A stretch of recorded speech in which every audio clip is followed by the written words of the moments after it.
You're not struggling because you're poor. You're struggling because you live in the USA. You're struggling because prices have gone up tremendously, but the wages haven't. You're struggling because your bills continue to increase, but your wages haven't. You're struggling because you have greedy, corrupt CEOs of companies that are continuing to record record profits, but are refusing to pay their workers a livable wage. You're struggling because the country that prints money won't give that money back to its people. You're struggling because the country that is in $37 trillion and counting worth of debt somehow finds a way to give billions of dollars to fund new wars, but won't find any money to fund the poor. You're struggling because this country is stealing 30 to 40% of your income, if not more. You're struggling because after this country wrongfully took 30 to 40% of your income, they're telling you to pay more during tax season. You're struggling because homes that used to cost $150,000 to $200,000 10 to 15 years ago are now costing $400,000 if not $500,000. You're struggling because those starter homes that used to be seen as affordable are now being bought by large corporations. You're struggling because rent was under $1,000 10 to 15 years ago is now costing almost $3,000 for a one bedroom. You're struggling because these greedy landlords continue to increase the rent. You're struggling because a $100 grocery bill 10 to 15 years ago will get you a huge haul, will now only get you a few things in 2025. You're struggling because the gas that you used to fill up your car used to be $1 and some change per gallon is now almost $4 a gallon. You're struggling because the cost of having a good time and living life has gone up tremendously. An airplane ticket used to be $200 round trip is now $400 one way. It used to cost under $1,000 to enjoy a vacation. Now it's costing almost $3,000 to $4,000 depending on where you go. You're struggling because you're forced to get a second job just to make ends meet as things continue to skyrocket. You're struggling because the American dream is no longer the American dream. It's the American nightmare. What do I see happening? People are moving out of the cities. People are scrambling for side hustles, second jobs. People I've heard talk about that they're considering that they may start taking up theft, because they don't know what else to do. People are starting to feel pushed into this corner and they don't know how to react. There's people that are talking about moving out of the country because the US is so unaffordable, and they're starting to look at other places like Mexico and other places in Central America and South America and other countries in Europe even. So if you're thinking, hey, this is really getting hard, are other people going through this? Yeah, a lot of people are really struggling right now. We've been living frugally for years, and even we've been seeing that there are things right now that we have a hard time getting around, when it comes to buying things, because we need to get certain items and then the price is just so high. And of course, with the tariffs, things are going to go up even more. But it's really concerning what's going on. That's why I'm such a proponent of trying to cut back, live below your means as much as possible, move in with family, don't have a brand new car, get rid of that, get something used, don't get into more credit card debt. If you need to find some type of side hustle, something that you can do on the side, even though nobody wants to work a second job, but just relying on your own one income right now is not necessarily reliable. So thinking outside of the box and what can you do on the side, even if it's babysitting or cutting lawn or doing something that you are skilled at during the weekend, it can add up. And I think it's just something that it's kind of a reality right now, especially for a lot of Americans, because wages have just not kept up and the cost of everything is increasing so much. This is how screwed up the middle class is in less than 60 seconds. I got a friend, him and his wife make about $120,000 a year each. They're very educated, very smart, very hardworking, not the average American, but we're going to go off of them. So they make $120 a year each. That's $240. They have a credit score of almost 750 combined. They can get a house for a 3-bedroom, 2-bath for around $5,000 a month. How is a basic middle-class person supposed to live and afford a 3-bedroom, 2-bath house in Washington State when it's $700,000 and it's $5,000 a month, and a basic family makes probably roughly $80,000 combined, if not $120 combined, and that's at $60,000 a year. So if you make $60,000 a year, you and your wife combined, you still cannot afford to live in a 3-bedroom, 2-bath house if you're middle class American. I told myself I would never cry on the internet because I think that's so lame, but I just got our rent renewal thing for our apartment complex, and it's going up by $300 a month. $300 for a 1-bedroom apartment that is not updated in any sort of way. And our complex doesn't even have nice amenities. We have a tiny pool and a tennis court. This is not a luxury apartment complex.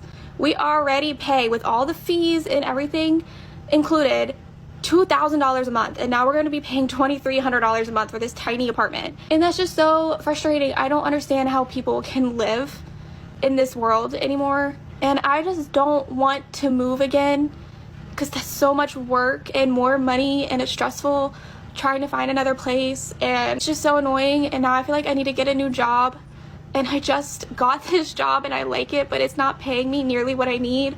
And so now I'm gonna have to go through applying to jobs again, which I did for like a whole year plus until I found this job. So I'm gonna have to go through all of that again. It's just not fair.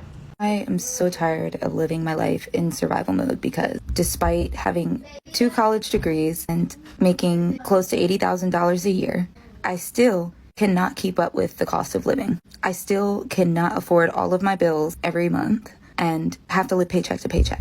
I think that's absolutely ridiculous. I am sacrificing my mental health, my time, and my energy to take care of people in their most vulnerable moments, and a lot of the time they do not make it. At the very least, I should be able to pay my bills. And for anyone who's thinking, oh, well, you shouldn't have chose that job, somebody has to do it. And you know damn well if your loved one was critically ill, you would want somebody to take care of them, right? Something has to give. I think what we're going to start seeing even more than what we already are is more of an exodus out of these very expensive places to live and exist. A lot of people are in states right now that have a high cost of living, and there are still plenty of states here in the country that have a lower cost of living. So starting to think about what kinds of places that could be. We have moved from very expensive states to more affordable states a couple times in our marriage, and it's been helpful. And I'll tell you right now, you do see the change in the cost of living if you move from somewhere like California or Florida or even parts of Texas even to other areas, other states. And you don't necessarily have to move out of the state that you're in. Typically in every state there's going to be the expensive places to live and there's going to be more affordable places to live. Now some states just kind of overall are more expensive to be in, so that's why I say maybe start looking at other states. We currently moved to Oklahoma from Texas, and we've seen already a reduction in costs for several things, particularly housing. And it's just something that I think people need to do. You know, when the cost of living is really high, you need to migrate, you need to move if you can't afford it, and if you don't have another way of surviving where you are. So people have been doing this for generations. Some people leave the country completely, other people leave the state, other people leave the area that they've known and maybe grown up in, and they've been there for many years. Living in America in 2025 feels like you're trying to breathe while someone's hand is over your mouth, and they're charging you rent for it. As soon as you get paid, it's gone. You buy groceries and the bags are lighter. You fill your tank and the needle mocks you. Food's up, rent's up, insurance, utilities, coffee. I mean, even your damn toothpaste is up. Everything's up, except the paycheck. Oh, and everything's also smaller. Shrinkflation? Yeah, that's the way they rob you while smiling in your face. You're not imagining it. The box is smaller. The portions are skimpier. The price is higher, and you're supposed to eat it with a smile. This isn't bad budgeting. This isn't laziness. This is a rigged game where everyone at the top profits and everyone at the bottom is a slave. We're getting taxed, drained, and blamed every step of the way. If you feel it too, you're not crazy. You're just living in America in 2025. And it's fucking brutal. What I'm about to say is probably going to make you sick, but you probably need to hear it. You're not bad with money. America is really this expensive right now. But let's talk what it really costs to be average in this America. The average American household income is somewhere between $50,000 and $70,000, in that range. And after taxes, a lot of these people bring home anywhere from $40,000 to $55,000, which is not very much. Daycare for 2 kids costs upwards of $27,000 a year, which leaves, give or take, 19-ish grand to live off of. Breaking it down even further, that leaves about $350, give or take, a week for living expenses. And most people's household costs are well above that. The average household grocery cost right now is $800 to $900 a month. An average 3-bedroom apartment is upwards of $2,100 a month. I saw something recently that said that the most comfortable livable income would be anywhere from $175,000 to $220,000 to be able to live comfortably. So no amount of eating ramen noodles or cutting out Starbucks or starving is going to change that. Our system is broken 110%. And we still continue to climb that ladder, hoping for better tomorrows. We think with that broken thought process that if we keep climbing, we're going to find the top. What we happen to have forgotten is that we have met that debt ceiling a long fucking time ago. So if you voted for the Make America Great slogan, please let me know how this makes America great. Is this adding up for you? Because the cost of egg prices are not getting better. The cost of gas is not getting better. None of this is getting better. And if this isn't adding up for you, welcome to my page. I definitely think you are the bigger part of America who is suffering from the consequences of this administration. The math is not mathing for me currently. So if you're also feeling the burn, hit the save button, share it out, follow me, help support another average American that is out here just trying to supplement her income. The cost of living in this country is currently, it's not going to be, it is currently unsustainable. And there are people that they know this, but then they'll still look at somebody else that's struggling and then tell them they're not doing good enough. I want you to imagine somebody that makes $75,000 a year. That's a pretty high up wage in terms of like top earners in this country, $75,000 a year. And we're going to go through some things here. This is a person with no debt outside of a car. And please don't hit me with the, you can go buy a car for, shut up, you can't, shut up, stop saying ridiculous things. An entry-level decent car is $30,000.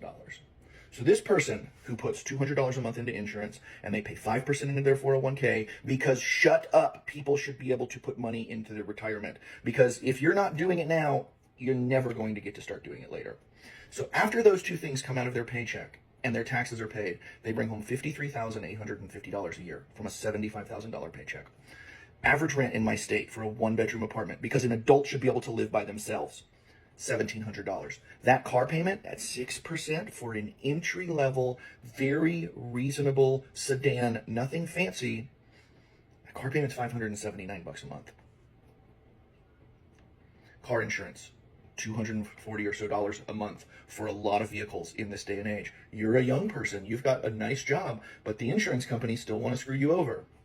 Food. You only cook at home. You never, ever go out. You only cook at home and you only eat decent quality food because a human being should be allowed to eat decent quality food. You pay $879 a month for that. You spend $250 a month in gas. You wear and tear on your car $100 a month. $80 for your phone, $80 for your internet, $175 a month for your electricity, $70 for your water, $20 for your cash. You make $75,000 a year, and outside of a car payment, you have zero debt.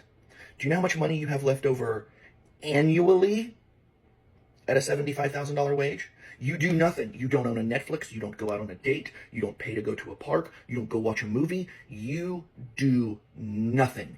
If you can't find it on the internet for free, you don't get to do it. If you can't cook it at home for your $800, you don't get to do it. You have $3,700 left over annually. That's like $320 a month. And there's going to be, well, that's $300. Shut up. Shut your stupid, contrarian, edgelord mouth. That's not a doctor bill, because God knows just because we have insurance doesn't mean that we don't still pay far out the ass when we go to the doctors. People like to be entertained. They want to date. They want to...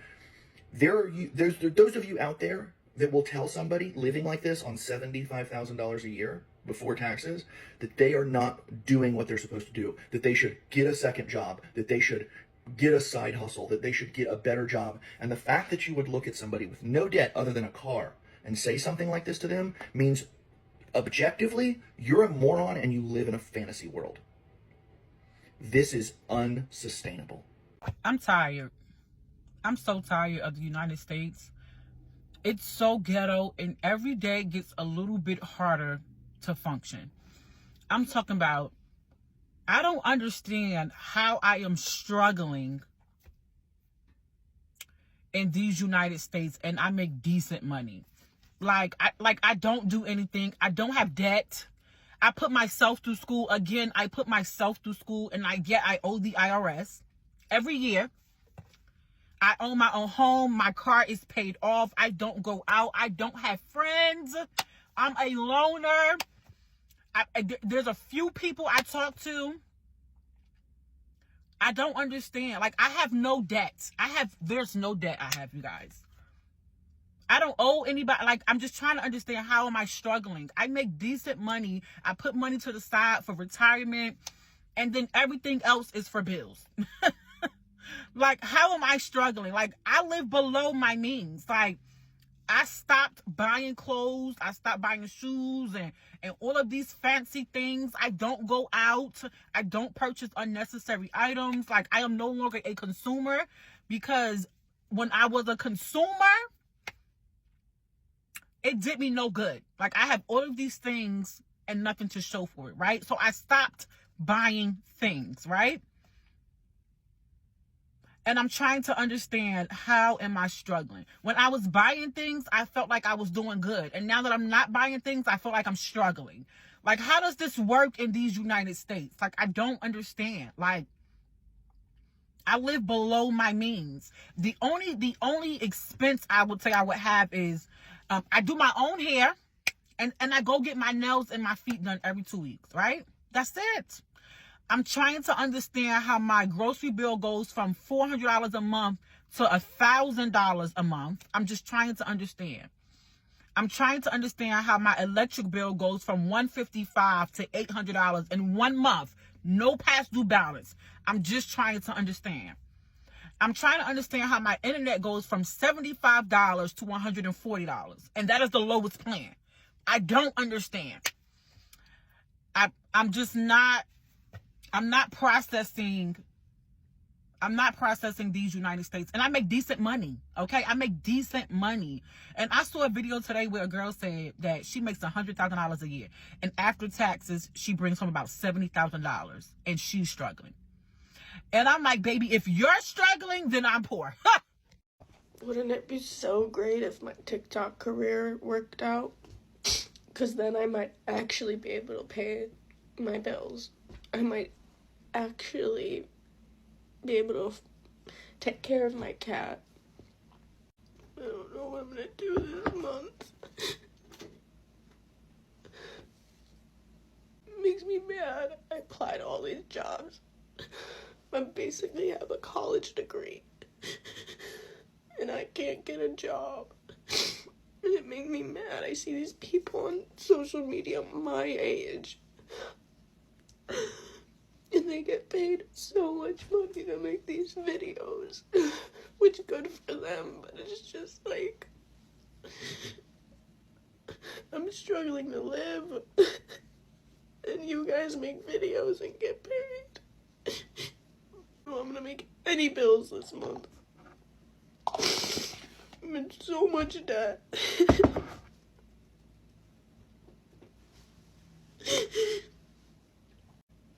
Just annoying. I hate this world. You need a college degree to be successful and live comfortably. But a college degree is so expensive, and I still have to get more school. And also, I'm a full-time student. And I've been working 2 to 3 jobs for the past 5 years. Moved back home to school online so I can work more. I have 1 job. They don't even book me. Can't make any of my bills. Can't put gas in my car. Can't take my cat to the vet, which I know makes me a bad cat owner. I know. I feel bad about it. Everyone around me has so much help from family. And where everyone around me is basically trust funds. And I've never had any help. Never had anybody put away for me, which is fine. But if you're not gonna help, why are you gonna make me feel so bad? Like I'm doing everything I can. I don't want to hear it. It's just so hard to get a job. I want to move out. I can't. What are you doing? Juno, leave my bag alone. Hey! Anyways, gonna get ready because look good, feel good, and do my school and continue being a good student and working my butt off. And I will stress and cry later. This isn't the American dream anymore. It seems like the American struggle. You know, your grocery bill is the same price as your mortgage payment or your rent payment. Hope's down, rent's up.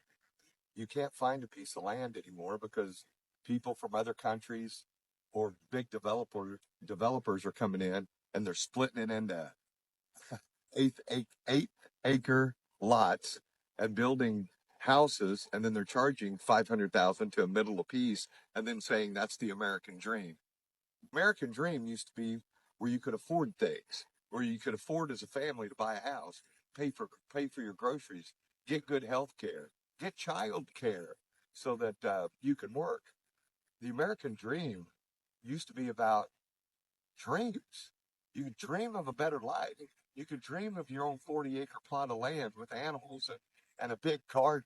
It used to be where you could go to your neighbor's house and ask for sugar. I wouldn't knock on my neighbor's door anymore in America because you're liable to get shot. And then they think they're right. And you see that on the news all the time. It happens every single day, it seems like, in America. Living in America now, you're required to almost speak 2 to 3 different languages just to understand everybody in a single day. That's not my American dream. My American dream is about hope. My American dream is about love. My American dream is to be able to raise a family and to put kids in school without having to worry about something terrible can happen to them, or that the teachers don't even speak English in a lot of the schools, and the kids come home and their grades are bad because they can't understand the work the teacher's given. Folks, that's not the American dream. That's the American nightmare. This is Outlaw Unfiltered, and I'm John Cotton.